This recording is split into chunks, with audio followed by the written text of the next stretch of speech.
السلام علیکم۔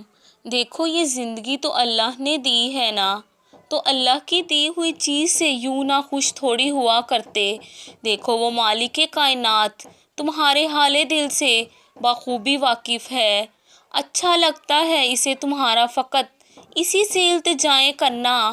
وہ چاہتا ہے میرا بندہ پکارتا رہے مجھے اور میں اپنے بندے کو سنتا رہوں۔ انسان ہمیشہ تکلیف کھٹن وقت سے ہی جینا سیکھتا ہے۔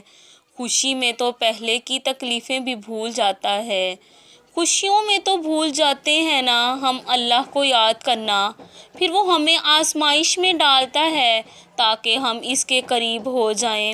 اگر سجدہ خوشی کا ہے تو شکر ادا کرو، اور اگر سجدہ غم کا ہے تو صبر کرو۔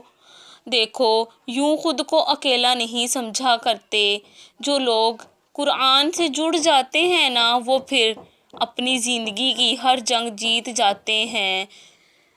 زندگی بہت خوبصورت ہے، اگر آپ یقین، صبر اور دعا سے کام لیں تو